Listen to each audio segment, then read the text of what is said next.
Hey everybody, I had a friend ask me about how to use Tesla Solar and how Tesla Solar works as far as being online, meaning pulling from the grid or pulling from the battery. I wanted to do kind of a screen recording of my Tesla app and kind of walk through that really quickly, or at least walk through each point of the app. At the top of the app, you'll see the solar panels on the theoretical house that Tesla has. And you can see that right now my house is producing 3.1 kilowatts of solar. And then off to the right hand side of that, you'll see that my house is consuming 1.1 kilowatts of that solar, with 2 kilowatts of the solar going to the grid. You'll also notice that where the Tesla Powerwall is sitting, you'll see 0 kilowatts and 0% charge on those Powerwalls. The reason why is I have 2 Powerwalls, and during the winter time, the net metering, I get paid 9.2 cents per kilowatt hour that I push to the grid. So for this 1.9 kilowatts that's being pushed to the grid right now by my solar system, I'll get paid 9.2 cents per kilowatt. Then when I turn around and I draw the power back from my local utility for the first, I believe it's 400 kilowatts, I pay 8 cents a kilowatt. And then for the next 600 kilowatts, and it might actually be just from 400 on, I pay about 10.5 cents a kilowatt. So for the first 400 watts, it's actually advantageous for me to push all of that power to the grid, because I'm actually paid more for that power than I have to pay for that power to get it back from the grid, if that makes sense. So if I push power to the grid at 9.2 cents and I'm drawing the power back at 8 cents, then I'm making 1.2 cents per kilowatt for that first 400 kilowatt block. After that, it's about 10.5 cents, so I'm paying another 1.3 cents for all of those additional kilowatts versus what I'm pushing to the grid. But the other side of that coin is if I push all the power into the power walls, I take about a 5% loss.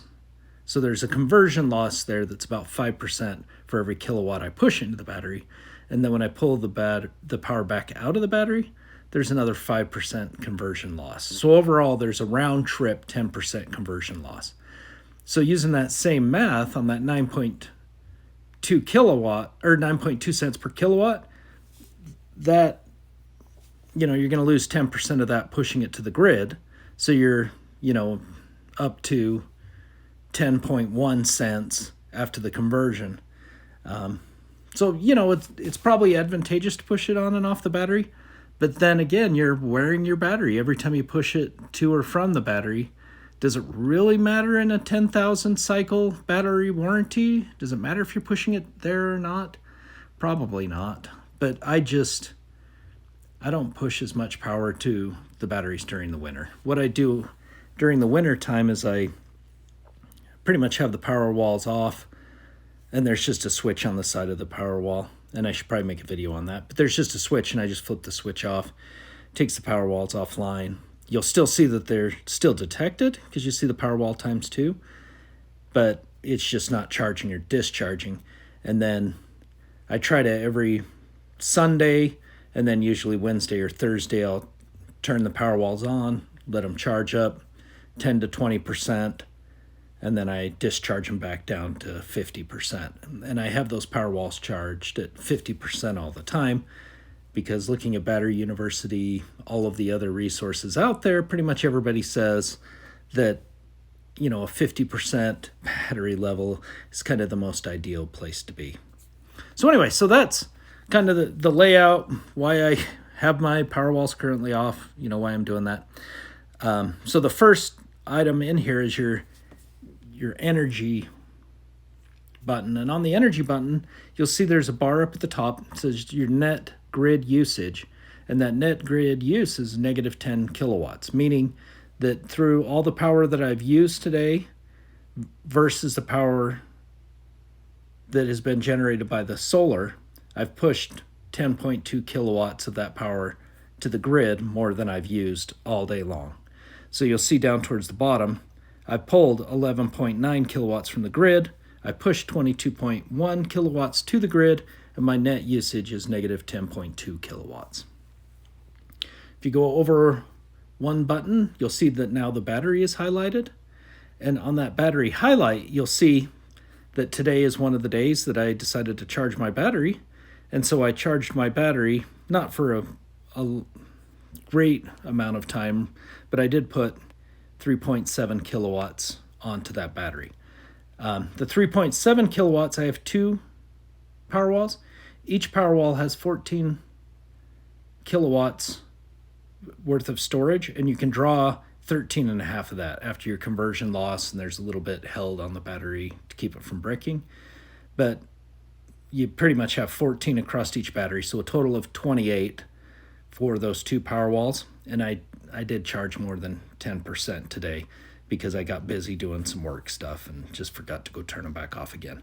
And then later on tonight, once the sun goes down, then I'll go turn those Powerwalls back on and I'll drain them back down to 50% charge. So then the next item on the top menu is your solar. And so you can click on the solar to see kind of how your production's gone. You can see some of those drop-offs. And some of those drop-offs are, I have a dormer on my house. And so as the sun gets to the other side of the dormer and the dormer starts to shade a panel, then you kind of have a greater loss from that panel that's now shaded. But one thing you can do is you can kind of hold your thumb or whatever finger you use on that graph, and you can go over time and see, today my peak production was 6.4 kilowatts at 105. And you'll see it kind of levels out. I need to probably get out and clean those panels, but right now it's 6.4 is my peak production. So if you go halfway down the screen, you'll see there's 13.5 kilowatts were consumed by the home, 3.7 to the kilowatt hours, the Powerwall, and then 22.1 kilowatt hours to the grid. Then if you go the next selection over, then you get your home usage. And so on this one, you'll see that 13 kilowatts from solar, 0 from the Powerwall. That will up to date tonight when I plug or turn the Powerwalls back on, and then 11.9 kilowatts from the grid. And then you'll see your energy sources down at the bottom, that it's all either been grid or sun today. So those are those graphs. You can do the same thing on any one of them where you're kind of holding your thumb on it and going back and forth to see how your consumption is.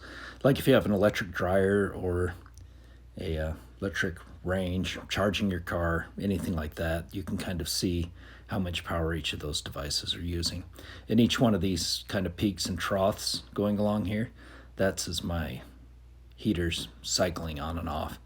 So without the heater, my house is using about 1.2 kilowatts. And then once the heater comes on, it goes up to about 1.9. So it uses, 600 watts to run that fan. During the summer, you'll see, a lot more. For my HVAC, I think it's 2.3 kilowatts is what the AC consumes. And then, if I'm charging my car, that's another 10 kilowatts there. If I'm running the dryer, that's another 6.6 kilowatts. And so one of the questions that we get asked often is, how many Powerwalls do I need? And so each of the Powerwalls can produce a peak power of 7.5 kilowatts and then a sustained draw of 5 kilowatts. And so if you're going to charge your car and you have two Powerwalls and you're going to charge your car at 10 kilowatts, if you want to run solely off the battery, you need more than two, because each battery is only going to provide 5 kilowatts of power. And if your house is like mine, to where kind of the background draw is 1.2 kilowatts, then you're going to draw 11.2, which is more than what your batteries can supply. So you either have to turn down the speed that your car's charging so that you're underneath that 10 kilowatt max draw, or get a third Powerwall, which would get you up to 15 kilowatts that can be supplied.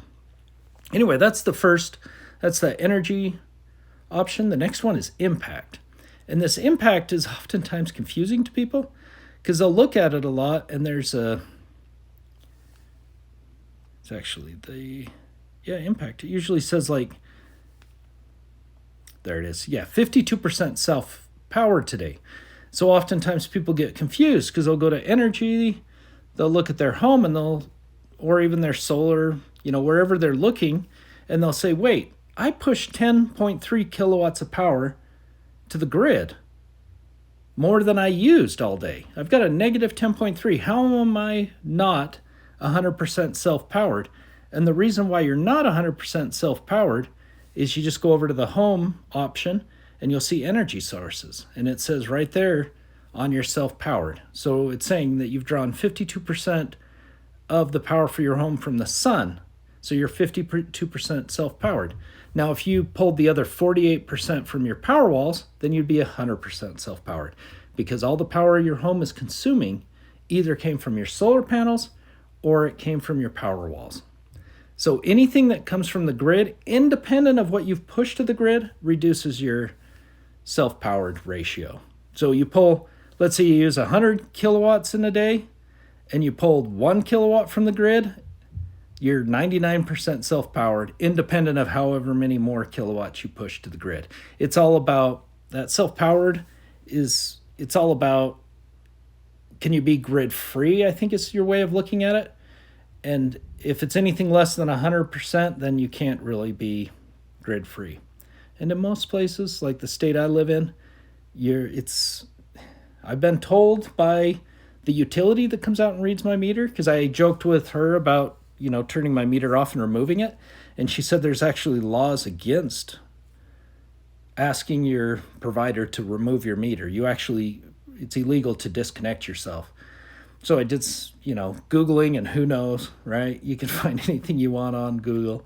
But according to Google, the reason why they don't allow that is because for extended periods of storms, things like that, where your home would actually run out of power, if you, for some reason, you need an oxygen concentrator, or you have a medical need that you need power all the time, now you're in a situation that's dire. And so, most laws are written for the exception, not for the majority of us, right? So they write laws to protect people from themselves, right? Speed limits, those kind of things. Anyway, so that's impact. So if I had my Powerwalls on today, I'd be at 100% because during sunny spring and sunny fall times, when I'm not running the air conditioning all the time, I almost always produce more power than I consume. And so I'm usually 100% offset. I've just decided on my own that I'm going to try to preserve the life of those Powerwalls because the Powerwall has a 10,000 cycle life expectancy, which they say is about 10 years. I have no idea how long those battery cells are going to work. I keep kind of looking at the old Roadsters, the old Tesla Roadsters that were made in the mid-2000s to see if those battery packs are still alive, and there are quite a few of them that are still living. Even, the 2012 Tesla S's, there's quite a few of those with their original battery packs. I've got a 2014 S with the original battery pack. It's got about 98,000 miles on it, and has about a 5% degrading on that battery. The original battery pack capacity was 265 miles, I believe, and the last time I checked it was at like 248. So it just hasn't lost much. And with the car, I do the same thing. I don't charge the car up to 100%. I try to keep it around 50%, and then I charge it up as I need it, drain it back down to 50%, and then I just kind of store it at 50%. Okay, so anyway, so that's energy, that's impact. The next option you have is settings. And in the settings, this is where you can choose, you'll see at the top left-hand side, reserve energy for grid outage. So that's how much of the battery it will not give your home. So it won't release to your home unless it detects that the grid has gone down.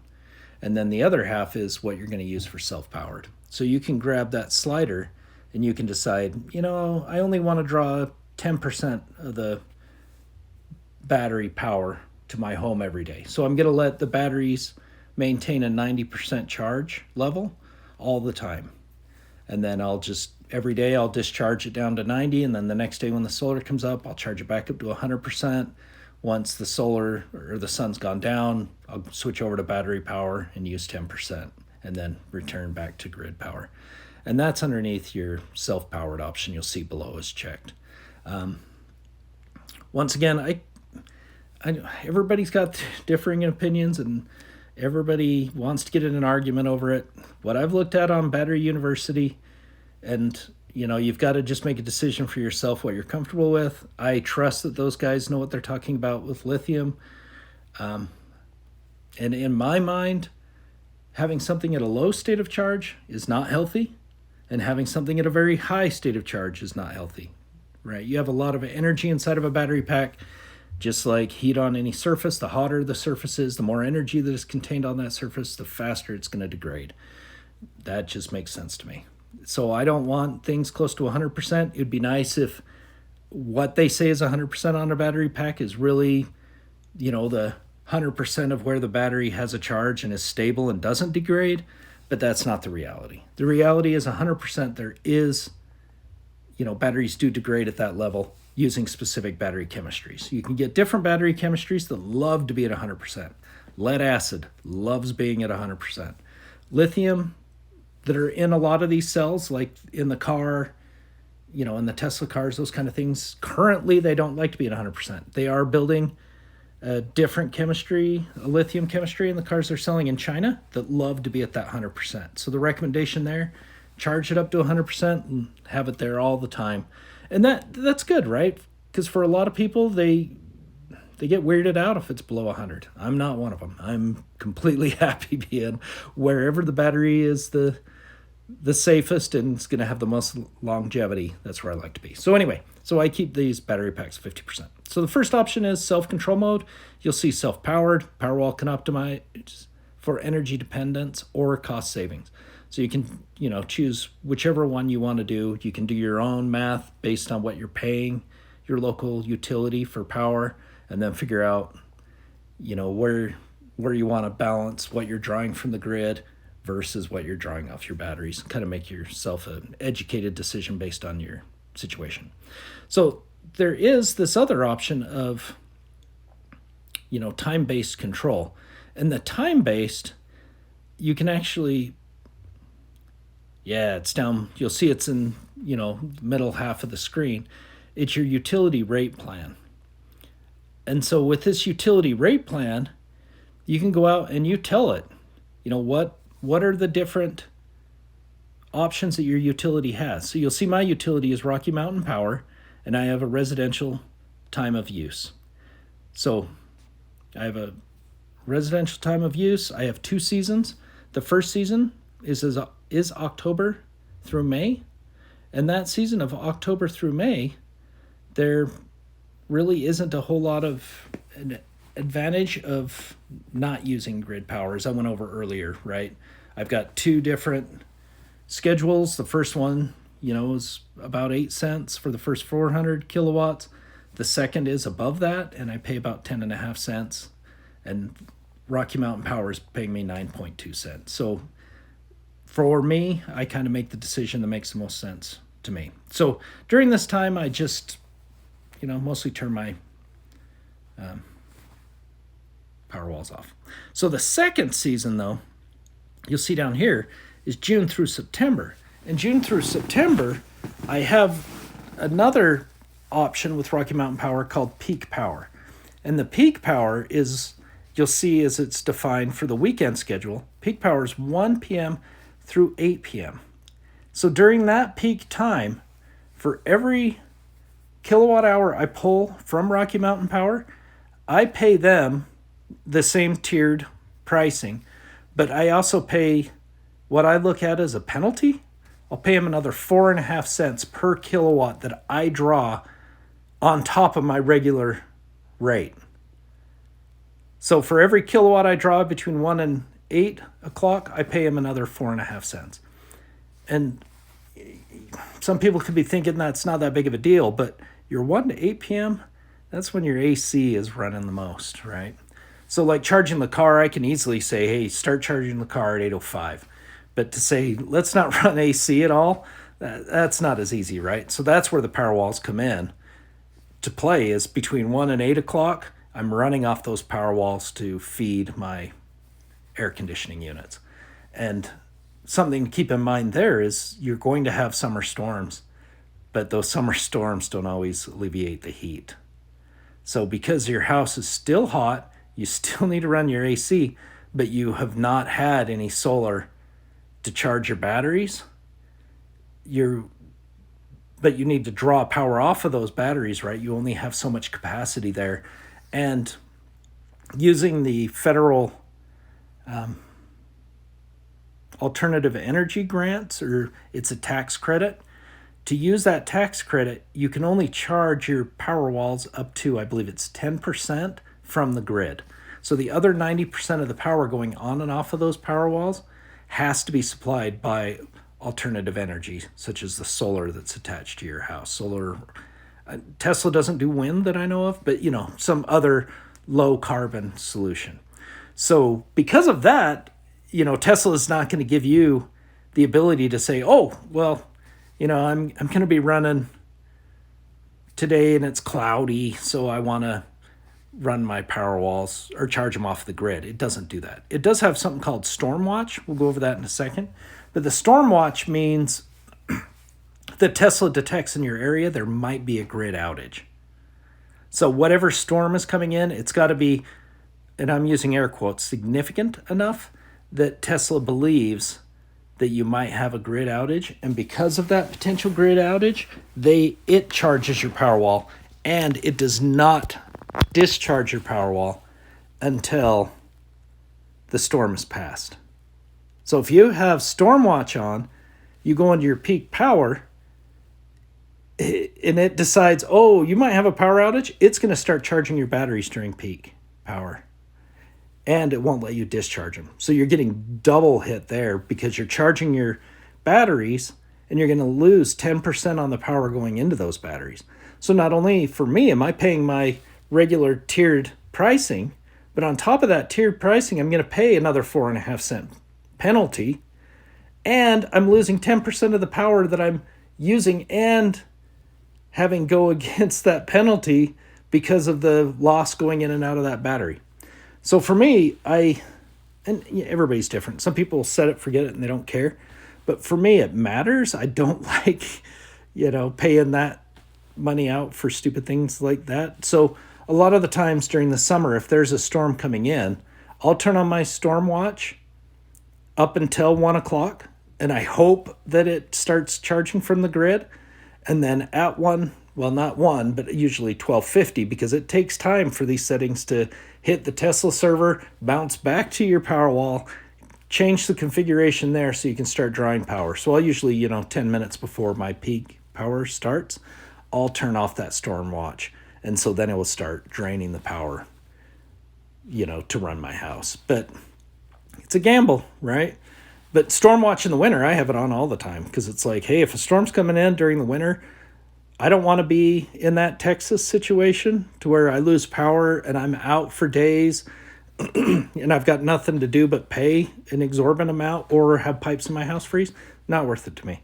So if there's a storm coming in the winter, and I'm in Utah, and so if it's significant enough and I'm worried about it, I will actually go over to, the other setting, and I will turn it to, full battery backup, and then charge it up to 100%. So I'm ready to go if there is any sort of outage from that winter storm. So anyway, so this is season 2. So you'll see season 2 is June through September. Those are inclusive. So 1st of June to the end of September, that's my peak and my off peak.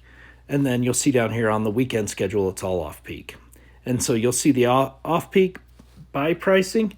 And that's not really accurate because my top tier is 14 cents. And then this is not. Oh, yeah, it's pretty close. Anyway, off peak, my top price is 14 cents and I'm selling for 9. And then peak, because I have that 4.5 cents and you can't really do, a half cent because it goes to the dollar, right? So I just round it up from, the 14 cents I'm paying plus the 4.5 cent penalty, which would be 18 and a half. I just push it up to 19 cents with, the sell at the same 9.2 cents. So then it just configures inside of there that that's how it's going to do your power draw and your power release from those batteries. Okay. Ooh, Tesla's server maintenance.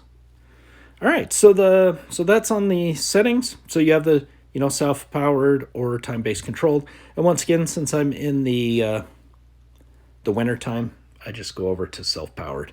I switch over to server maintenance, so I can't change that. Anyway, I go over to the time-based control once June rolls around. And here's that storm watch that I was telling you about.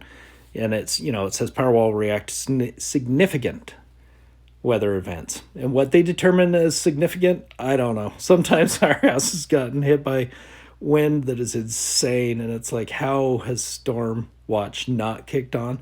Because power lines and wind, trees are falling down. That's when you're going to lose power. But sometimes crazy winter storms come through and, the wind's blowing like crazy and it doesn't activate Stormwatch. Other times it does. Sometimes we'll get a light drizzle of rain and Stormwatch is on. So I think they do their best guess at it, right? And I can't fault them. Like, there's no way they're going to know, for the entire US, Canada, everywhere Powerwalls are going in. It takes a lot of CPU power to get ahead of that, right? So I can't fault them. Like, and we even had an outage one time, and I didn't even know that we did until a neighbor texted me asking, why we still had power, and they didn't, and the rest of the street was dark, and our house was still, running as if nothing had changed. And I didn't even know. I had no idea until I went outside that the, town was dark except for my house, and found out another neighbor has Powerwalls too because he was up and running too. So, it's kind of cool. That's kind of a neat thing. The next option you have is the vehicle charging when off-grid. So you can go in and select, whether you should charge your car while the grid is up, and that will happen all the time depending on how they've installed your Powerwall. But when the grid goes down, this is saying, hey, are you going to let me charge my car while the grid's down? And for this, I've said, let it pull up to 30% off of the battery. But after it's pulled that first 30% off the battery, don't charge the car anymore. Stop the car from charging and save, the other 70% for the home. And you can configure that however you want. You can say, nah, I don't ever want to charge my car. And, that's an option too. Down here, so I've got a Gateway 1. And so my Gateway 1, it has a 3G radio in it. And so I'm not even going to click on the configure Wi-Fi because it will probably show my Wi-Fi user and password. But because it's a 3G and 3G is going away, now those connect to my specific Wi-Fi and to do all of the updates of, your solar generation that's going on that you would see if there wasn't server maintenance. Okay, so that was settings. So the next one is go off grid. And, this will disconnect your home from the grid. There's actual contactors. You can watch my other video on how does the Powerwall work. And there are contactors that will actually physically open. And it will disconnect you from the grid. And it's as if the grid has gone down. It's pretty neat, right? So that if you're in that Texas situation, how long can your home run, right, if there is a grid outage? So that's an option there. Okay, so, and then there's support. Like if you need maintenance for some reason on it, you can select that support and go through the support options of opening up a ticket and having Tesla reach out to you. So one of the questions that my friend had asked me and why I kind of made this video is the question came up, can you use solar and the grid at the same time? Definitely. So the solar for my house, as you saw earlier, I was producing, seems like 3.1 kilowatts. The home was using 1.2, and 2.1 of the solar energy was going out to the grid. I could go turn on my dryer, and my dryer would consume 6.6 kilowatts, And the excess power that I needed would actually be supplied from the grid. I was hoping to simulate that during this and show you. I will make another video of just going through that real quick, of like charging the car and seeing that it starts pulling from the grid to charge the car. And you can actually do all three. And what I mean by all three, so let's say that I was running the dryer, I turned on the electric range, I started charging my car, you know, all of those different power pulling events. And so what you could do is, let's say the solar's producing 6.6 kilowatts. So that would zero out what I'm using to run the dryer. So all of the solar energy would go directly to the dryer. So then, let's say I start charging my car charges at 10 kilowatts. I have two Powerwalls. Each Powerwall can provide 5 kilowatts sustained. So those two Powerwalls would then feed the car, and that would charge the car. So now you have 6.6 kilowatts from solar that's going 100% to the dryer. You have two Powerwalls providing 5 kilowatts of power. Those two Powerwalls providing 5 kilowatts, a total of 10 kilowatts. All 10 kilowatts are going to the car to charge the car. Well, as you saw on the graph earlier, my home uses 1.2 kilowatts just for what it's doing, and that 1.2 kilowatts would then come from the grid. And so you're using power from your solar, from your Powerwalls, and from the grid all at the same time. So you can run power through all three of those at any time. And Tesla detects all of it. It has some CTs, and those CTs measure the power going through the copper wire. And so those CTs will actually detect the power between the gateway, which is, watch my other video, I go over the gateway and how the gateway works. But that gateway sits right after your meter. So this diagram isn't very good. So right there, you'll see like there's a box that has the meter on it. Truly, that is your gateway. And your meter is more where the grid is pointed. So your solar goes into your gateway. Your home draws through your sub panel somewhere in your home, back of your home, somewhere else. And then that will actually go into the gateway. And then your Powerwalls can either go into that sub panel, or the Powerwalls can go into your gateway. And then from your gateway, there's the wires that go to your meter or to your service. And so the gateway has CTs that decide how much power, or they read how much power is coming from the solar. And then they read how much power is going to the grid or from the grid. And then it releases power from the Powerwall to offset what you are consuming on your home, to kind of zero it out. And it figures that out through the CTs from the solar and the CTs from the grid.